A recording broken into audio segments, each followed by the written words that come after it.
This episode contains discussions of violence, death, grief, and vengeance. It explores themes of loss, trauma, and the psychological impact of revenge. Listener discretion is advised. Fire is often seen as destruction, something that consumes everything in its path and leaves nothing behind but ash. But fire does not just destroy, it transforms, it reshapes. It takes what once was and turns it into something else, something that can never return to its original form. For most people, fire is distant. It is something to fear, something to avoid, something that exists outside of them. But for others, it becomes something personal. Because there are moments in life that do not fade with time, moments that do not soften, do not blur, do not lose their edge, no matter how much distance is placed between them and the present. They remain sharp, immediate, alive. And when that kind of loss takes hold, when everything that gave your life meaning is taken in an instant, there is no space left for patience, no belief that time will fix what has been broken, no expectation that the world will correct itself. There is only one question left to ask: who is responsible? And once that question is answered, everything else begins to fall away. Doubt disappears. Fear becomes irrelevant. The only thing that remains is the need to act, not to restore what was lost, because that is already gone, but to make sure that someone else feels it. Because when vengeance takes root that deeply, it does not fade. It evolves. It becomes purpose. It becomes identity. It becomes something that refuses to die. This is not just a story about revenge. This is a story about a man who became it. This is Hanzo Hasashi.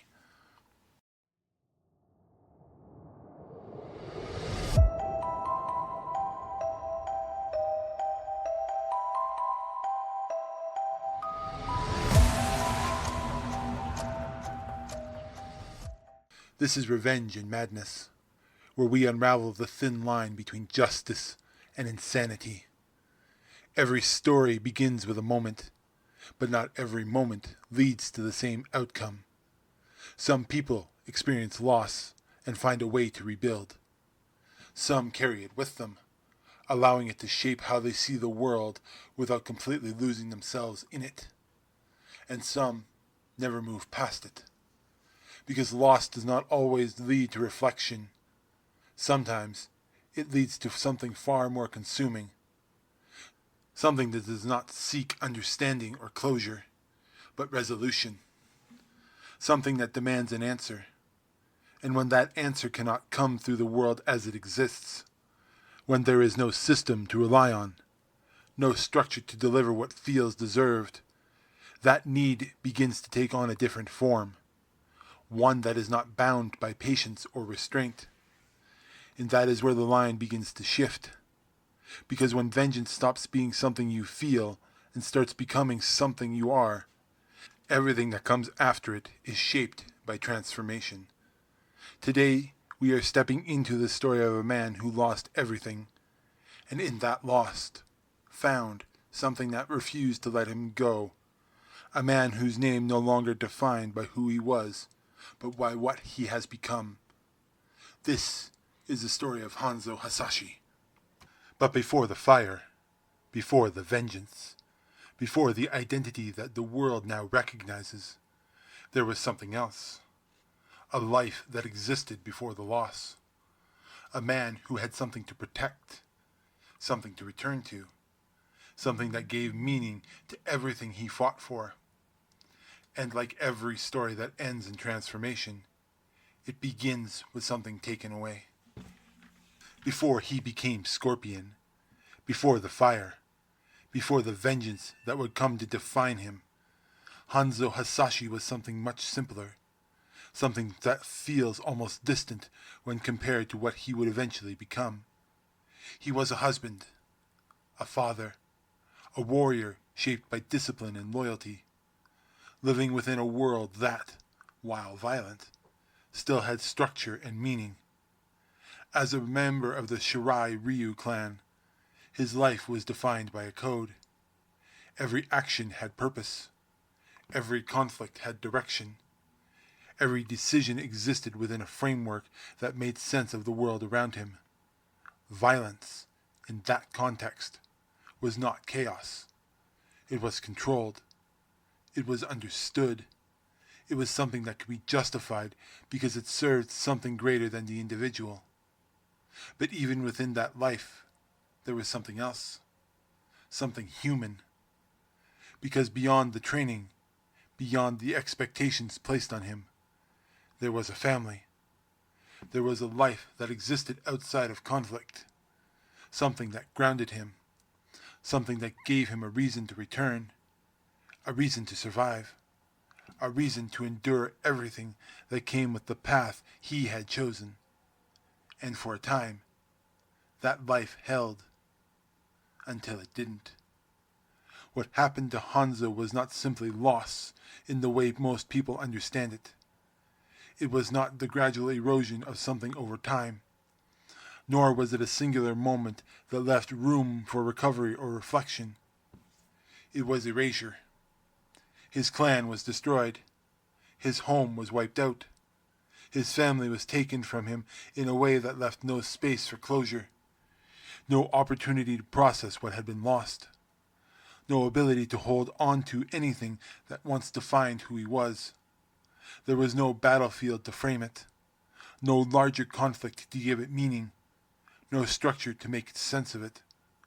Only absence, and the realization that everything he had built his life around was gone. In that moment, something fundamentally breaks, and it's not grief. It's not just anger. It is something deeper.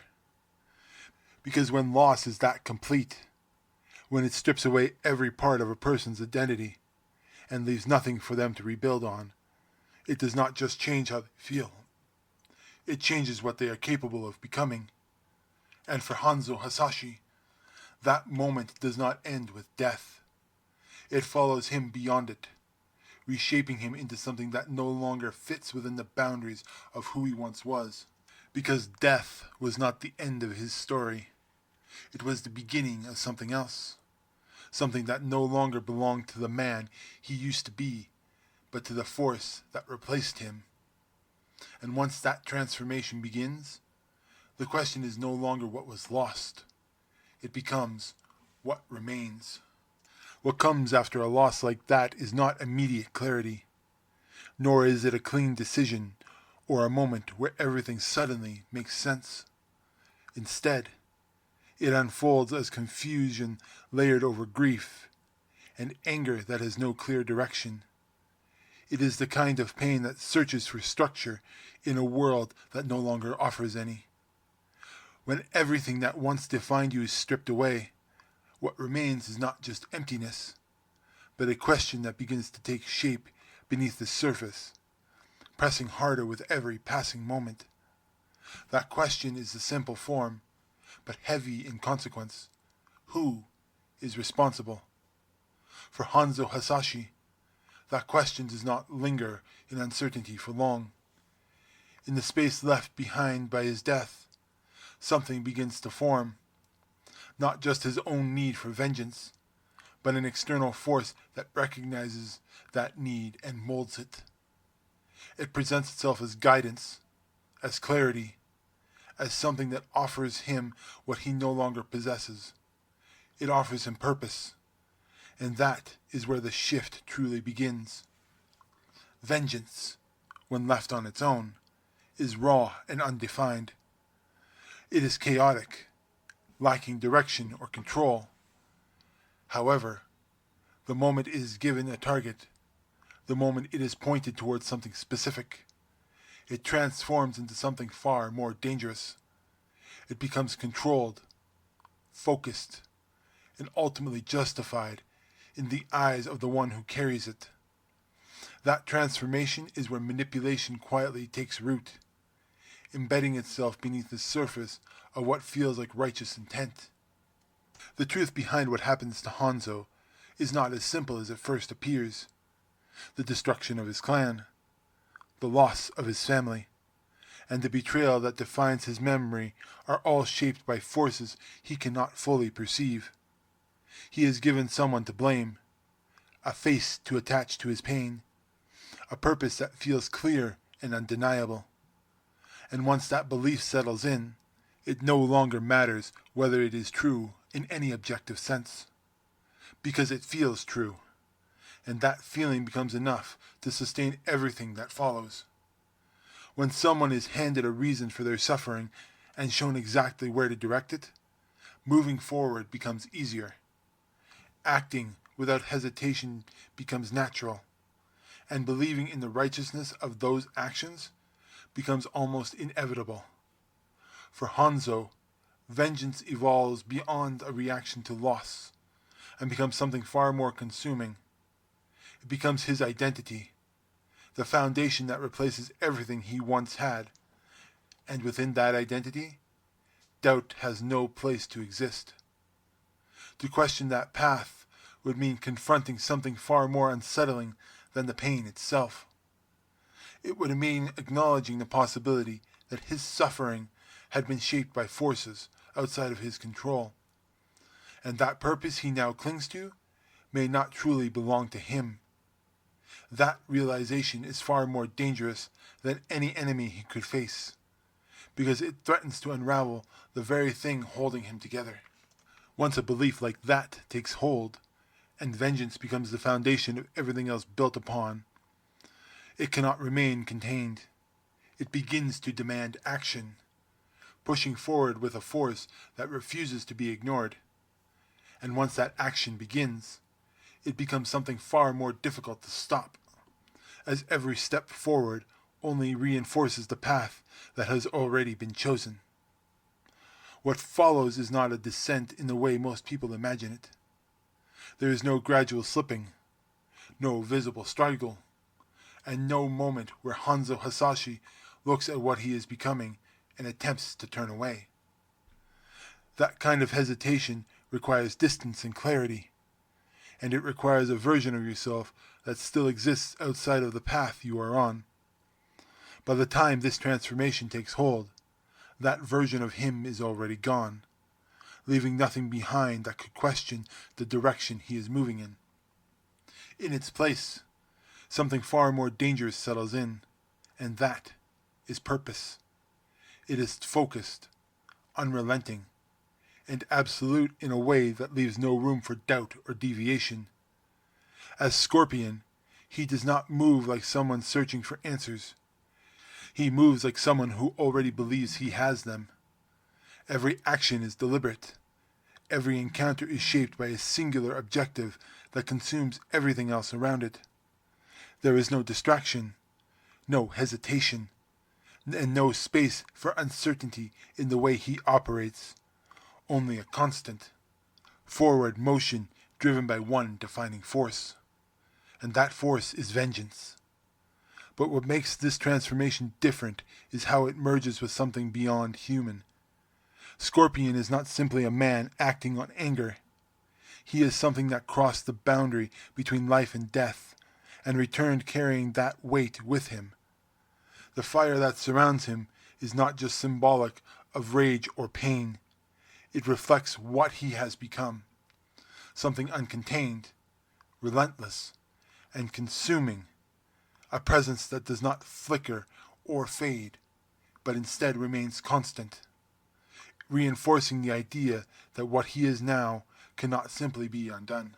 Within that state, there is no separation between emotion and action. The anger does not rise and fall like it would an ordinary person. It remains steady and ever present, driving everything forward without pause. Every confrontation becomes an extension of that anger, and every opponent becomes another step forward to something that can never be truly reached. The loss that set him on this path cannot be reversed, and yet that reality does nothing to slow him down or force reflection. Instead, the goal shifts entirely. It is no longer about resolution or closure. It becomes about continuation, about sustaining the path itself. As long as there is someone to blame, someone to pursue, the cycle continues without interruption. It repeats over and over. With each repetition, the distance between who he once was and what he has become grows wider, stretching to a point where there is nothing left to return to. At that stage, there is no identity outside of vengeance, no purpose behind it, and no endpoint waiting at that conclusion of the path.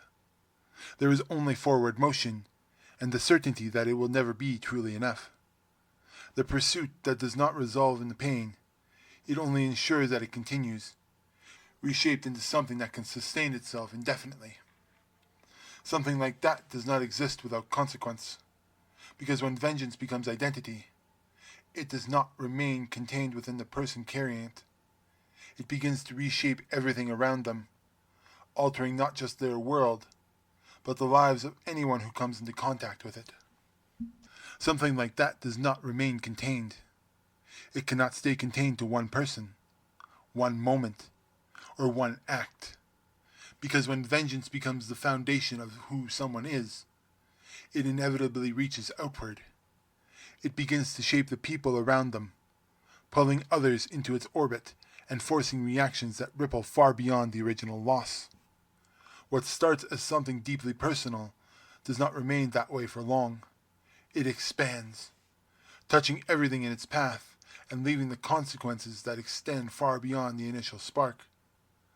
Scorpion's path does not exist in isolation. It never truly could. It collides with others, most notably with Sub-Zero, the man he believes responsible for everything that was taken from him. That belief becomes the center of his world, the point around which everything else revolves, shaping every action and reinforcing every decision he makes. It is not just motivation, it becomes the axis of his existence, something that defines not only what he does, but why he continues to do it. What makes that conflict truly dangerous is not just the violence that comes from it, but the repetition that sustains it. This is not a single act of revenge with a clear beginning and an end. It is a cycle, one that feeds into itself with every encounter.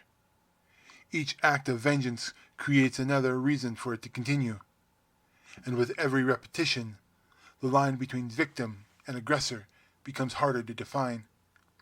It does not disappear entirely, but it is crossed so often that its origin becomes blurred, lost somewhere in the accumulation of everything that followed.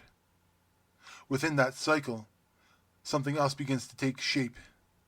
Scorpion stops just being a person and becomes something larger, something symbolic. To some, he represents justice delivered without hesitation, a force that ensures actions have consequence, no matter the cost. To others, he represents something far more dangerous, a reminder that once vengeance takes hold, it does not distinguish between what is deserved and what is not.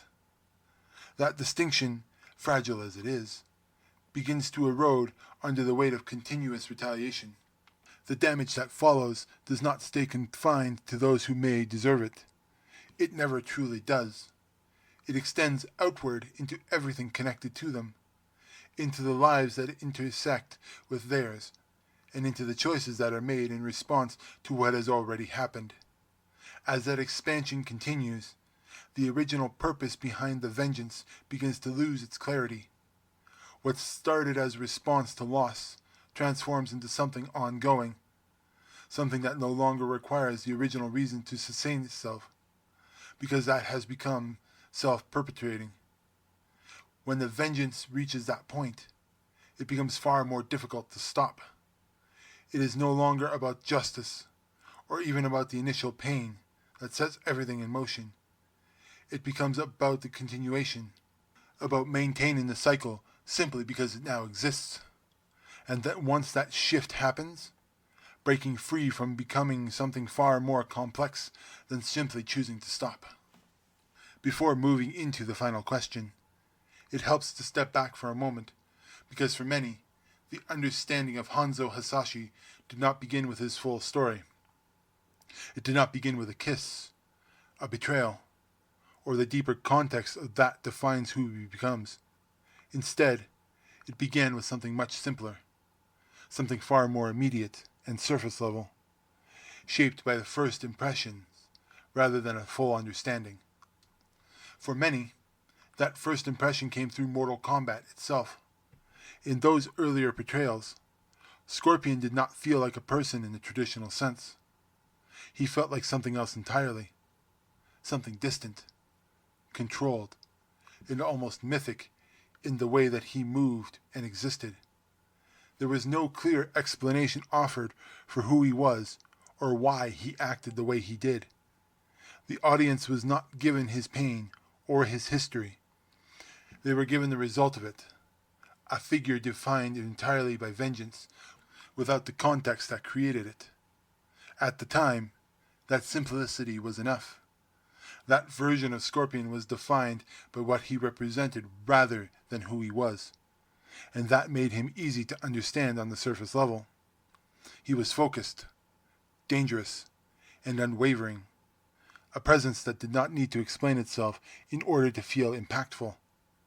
There was a clarity in that portrayal, even if it came from the absence of a deeper context.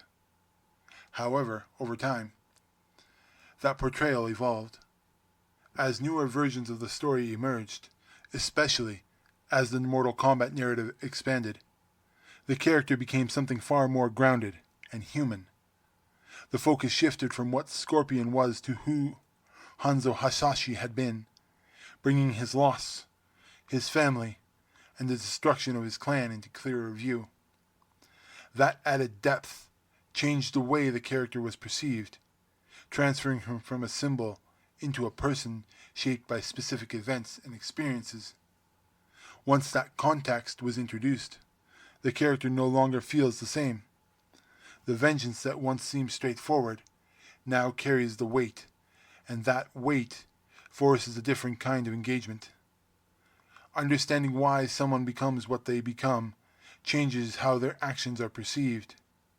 It moves the experience from the observation into reflection, where the audience is no longer just watching, but actively questioning what they are seeing. That shift is significant, because the moment something moves from simple to complex, it becomes harder to define. It becomes more difficult to categorize as purely right or wrong, justified or unjustified. Instead, it exists in a space where both understanding and discomfort can coexist, and that where the character of Hanzo Hasashi truly begins to challenge the audience. And once that question begins to take shape, it does not stay contained. It expands just like everything else in this story, forcing a confrontation with something that cannot easily be resolved. By this point, the lines are no longer clear. Perhaps they were never meant to be. What remains is not a simple story of loss or revenge, but something far more complex, something that continues rather than concludes. The journey from who Hanzo Hasashi was and to what he becomes does not settle into a final answer. Instead, it extends forward, shaped by repetition and sustained by the very thing that defines it. What drives him is not something that resolves itself over time. It is something that endures, that the past is truly never left behind. Something that carries forward with every action and every decision. That persistence changes the nature of the question entirely. It is no longer about whether a single act is justified, but what about happens when the justification never reaches an endpoint. When vengeance becomes an identity, it no longer needs the original loss to sustain it. It becomes a state of being, something that exists entirely independently from the event that created it. That is where the difficulty lies, because while it is easy to understand how the story begins, understanding the beginning does not provide clarity for what comes after. The continuation of a path raises questions that do not have simple answers. If every act of vengeance creates another reason for it to continue, then the idea of an endpoint becomes uncertain. The possibility that it may never truly force a shift in perspective, moving away from the question of justification towards something more unsettling.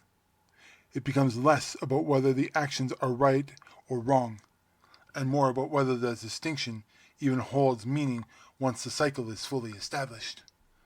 When viewed through that lens, what remains is no longer justice in any traditional sense. It becomes something else entirely, something sustained by its own momentum rather than guided by its original purpose. And that realization does not provide closure. Instead, it leaves behind a question that lingers, one that resists easy resolution and demands reflection.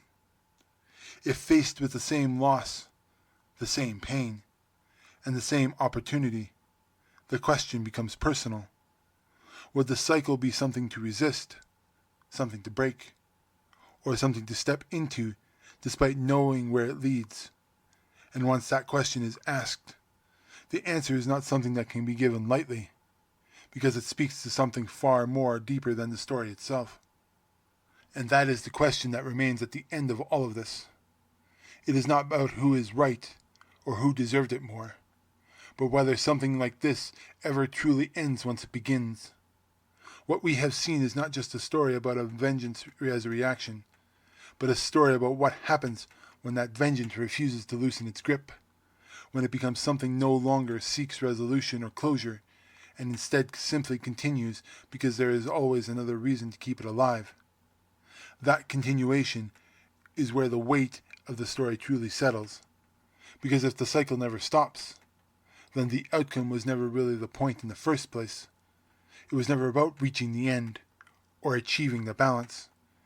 It was about the persistence of something that reshapes everything it touches, something that carries forward regardless of whether it should.